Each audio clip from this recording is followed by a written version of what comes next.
All right. Now, you mentioned extraterrestrial. You mentioned, um, what did you mention? Interdimensional spirits and things like that, right? Yeah, Tapping into that. yeah, yeah. Yeah. Like fallen angels, evil Right, spirits, right. demons. Yep. Okay.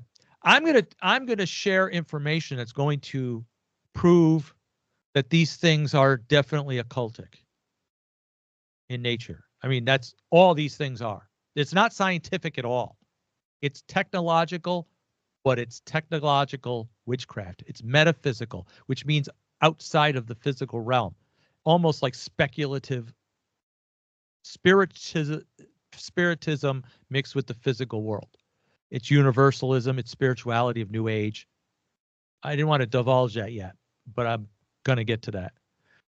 So they asked Bill Wood why they hired him to do this. What they hired him for was in this looking glass, the way that they explained it, and he didn't see it, he did not witness it. He only saw the data from it, the collection of data from the people that did witness it, that were part of the program, part of the project. And his job, because the timelines that they supposedly saw, they captured on computer, and supposedly they got confused because there's timeline 1 and timeline 2, and they can't really decipher it. So they had him come in as an expert of, I guess, quantum physics, I don't know, to try to help them decipher or come up with a way that doesn't tamper with the timeline, that they're able to view it. I don't know. Whatever. He wasn't even sure of why he was hired. He was just told to analyze the data and see what he comes up with. Why did they pick him? And why did they give him that clearance? Would you have any explanation for that besides he must have something they not needed? I mean, you might not know, but so here's what he claims. He claims because he has shown above level psychic ability. Now, what's that tell you? Now we're starting to get into metaphysical stuff with this stuff. It's not just scientific or technological. Now we're getting into hokey pokey stuff, psychic powers, supernatural stuff, huh? See how everything always ties into that? Now, let me talk about what Bill Wood says. He's a special trainer. He was special training in the military, given access above top secret clearance into specific levels, not privy to alternative levels. He only knows what his levels experienced. He says it's using this device to look into the future may not have actually been its primary purpose, but it's what's being used for, and he believes he knows basically what its primary purpose was. One of the subjects that was spirituality that nobody else wanted to get into, if somebody of a higher level of consciousness were to use this machine, thinks that it would be much more in tune for in the statement to talk to this divine consciousness or commune with God. It's certainly hard to understand for third density people, and if we were given this tool, it would be impossible for us to use it properly because we can't be self-deceptive and still be able to understand how important a tool this would be to people of higher density. Now realize why it was given. Basically, what he's saying is the primary purpose wasn't to go into past and future and scientific measures and technology. It was spirituality of advancing the higher level of consciousness, the higher Christ consciousness. He's talking about that, the divine consciousness. That's Christ consciousness in New Age. He's basically saying this is a New Age machine. Mm-hmm. Wow. And notice he says that if you went in there, Darren, you are what's called third density. You're not able, you don't have, your pineal's clogged. You can't see past this level of consciousness. You have to be an elite like them to see past this consciousness. In other words, you have to be a theosophist, Darren. You have to be a Luciferian in order to see the Christ consciousness, to be able to tap into this divine unit. Now, you don't need the machine to do this. They're doing it all the time in Christ consciousness theosophy, in New Age. So why do they even need this machine? Good point. This is what, and they use these scientific quantum physics terms. So what he's saying is there's a way to see in the future, but depending on your intent, that's how you're going to see it. But a battle goes on, because if two of you are seeing it, one may be for a negative result, the other's for a positive result. They could be combating each other. However, he explains it that the duality is important. You need the two contrasts in order for them to exist together coherently and to be balanced. What's that called? Kind of like light and dark. That's light. That's duality. This is the Hermetic alchemical process. This is the whole thing of occultism. You have to have good to have bad. You have to have, or you have to have, they don't even say you have to have good to have, they said you have to have bad to have good. Like the yin How and do you, yang. how can you define? Yes, exactly. All the same thing. Taoism, everything. So basically he's adopted New Age, Taoism, Hinduism, duality, all these New Age things he's put into perspective of the reason for this quantum physics perspective. Why do you have to do that? Because that's what it is. It's New Age. The duality that he's explaining is basically they don't believe that there is an everlasting, loving standard of righteousness God, and that a deviation from him is what creates evil. Evil is the absence of good, not the opposite of good. Evil is described as something that lacks the righteousness, right? So you don't need the evil. You need the good as the standard. The evil comes naturally. That's why they never say you have to have good to have evil. They always say you have to have evil to see good. You have to have darkness to see light. No, that's like saying you have to have light to see darkness. No, darkness comes with a lack of light. Evil comes with a lack of goodness. So therefore, they're not like in opposition of duality, needing one another. But these people in quantum physics says there's simultaneously two choices always being made, one of opposite of the other. And that's why you have this duality, keeping things progressive in a quantum physics parallel universe and balancing everybody. And it's when it gets off balance that things start going chaotic. Now you have to form the alliance of the duality together to make the balance, the unity again. So what they're saying is you can't just have good. You have to have evil so that you can balance out the good, so everything works in balance, harmony. That's New Age. So when these guys explain this, that's what they're explaining. They're saying that if there is good, there's a bad force, but they're supposed to be worked in balance. When they work out of balance, that's when they're chaos. So that's why they almost say you can't have too much good, because it'll knock the bad out. Huh. I'm explaining a little bit of New Age while I'm explaining this freaking looking glass thing. But that's how they look at it. These are the people that are involved in this. So how he explains it, Bill Wood explains that, can some who see in the future have a devious means to counter what the positive timeline sees to bring it to a desired outcome? Not as long as their counterparts try to keep it on a positive timeline.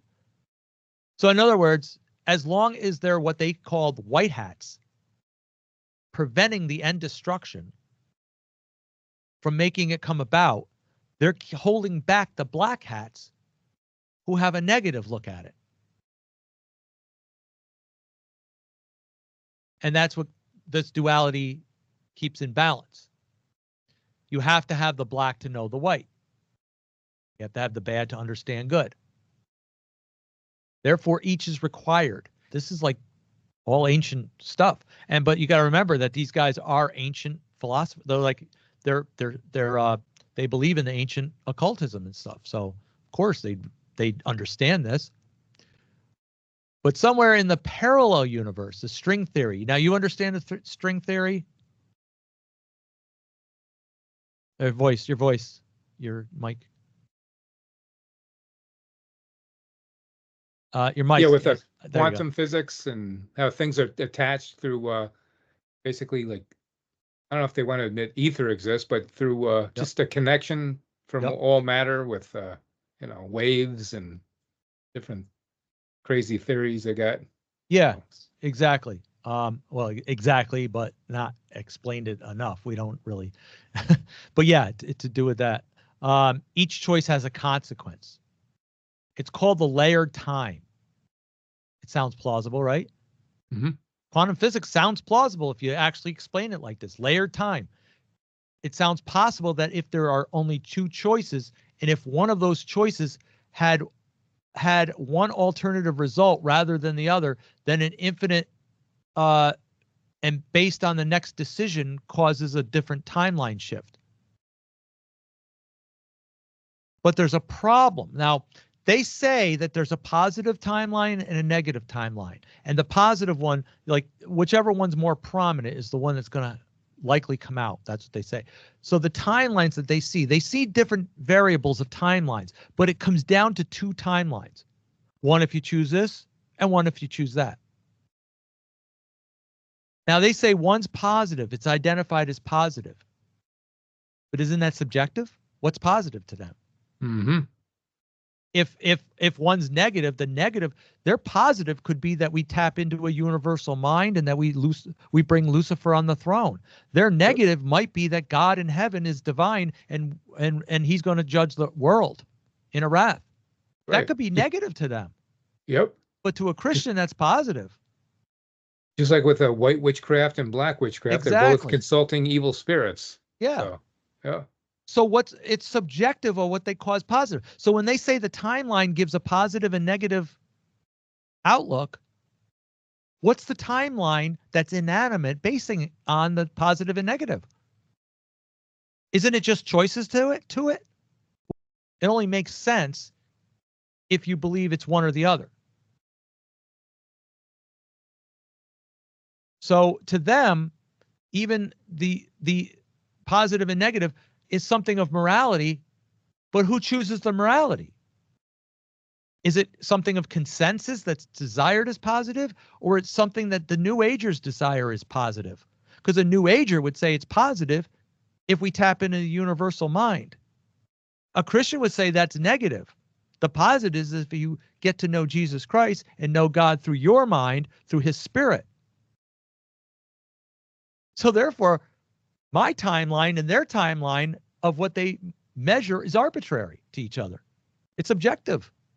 So how can they choose that the universe has a choice of timelines that are one or the other? So I don't buy their explanation of quantum physics. They don't prove it. They only claim it. I don't buy it because as rational as it sounds to some people that are leaning Gnostic or New Age, it's not plausible to me, because if there is a fatalism, and that's what they said, eventually the timeline narrows to one, there's a fatalism, it's inevitable to happen, you can't change it.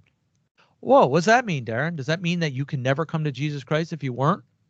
It's not what the Bible says. So does their quantum physics basically oppose Jesus Christ? Yeah, it could. Seems like it. Yeah, absolutely. It's, well, not the Calvinists, because they're predestination. It's almost fatalism, in a hyper Calvinistic view. But I'm saying that they're saying that there's an inevitable end you can't change. We're saying that there's an end that can change up till God decides not to change it. They're saying the parallel universes decide on our choices. These are fatalist beliefs. They say some things are inevitable, but they remain concrete, absolute, and you can't change it. It doesn't leave room for free choice, even though they said our free choice affects the time spectrum. Well, then there's not free choice. You have a choice that was already predetermined in the timeline. Well, they'll say the same thing about God. God knows the beginning from the end. He knows your thoughts before you have them. Therefore, God's on that quantum physics. The only quantum physics I believe is God's quantum physics. God already has the timeline, and he already has those choices made out that he knows the end, but he gives those free choices through those various timelines.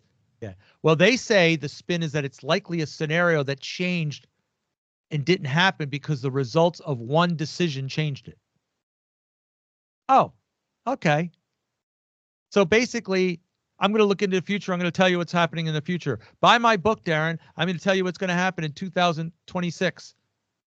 Buy my book. Buy my book. And then when it doesn't happen, I can just tell you, oh, it's because one decision was made away from it and turned the whole thing. Changed the timeline. Wasn't my fault.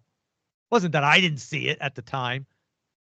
So do these people really believe that they're seeing it? Or are they charlatans?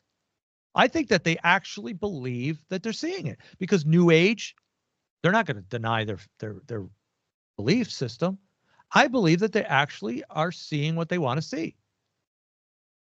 It begs to ask, then why did the expected timeline created by the scenario in the first place come out with a probable cause, if that wasn't the probable cause? See what I'm saying? Mm-hmm. Why did the quantum viewer show this outcome that was likely and positive to happen, didn't happen? Then it wasn't the positive one, right? Why did it create something that wasn't going to happen?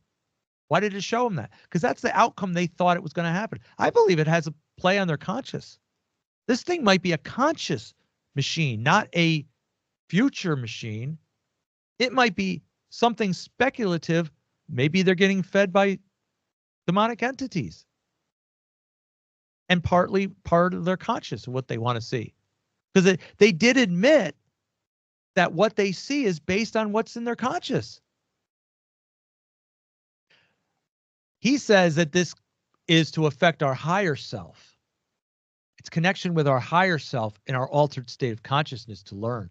And he believes that this earth is actually imaginary, Darren. It's a simulation of reality. It's not existent. And he's trying to figure out how to get, yeah. So next time somebody tells you that this is a dream, we're not in this reality. The physical world is imaginary. It's a simulated reality. We actually work outside of it in our conscious. What I want you to do next time somebody says that they believe that they're not really here, I want you to go get a boiling pot of water, and I want you to lay it over his head, and I want you to pour it on his head. Okay? Because if I was going to say, drop a bowling ball on his foot. Yeah, exactly. Same thing. And see if he experiences this world's imaginary pain. He says you do because you expect pain.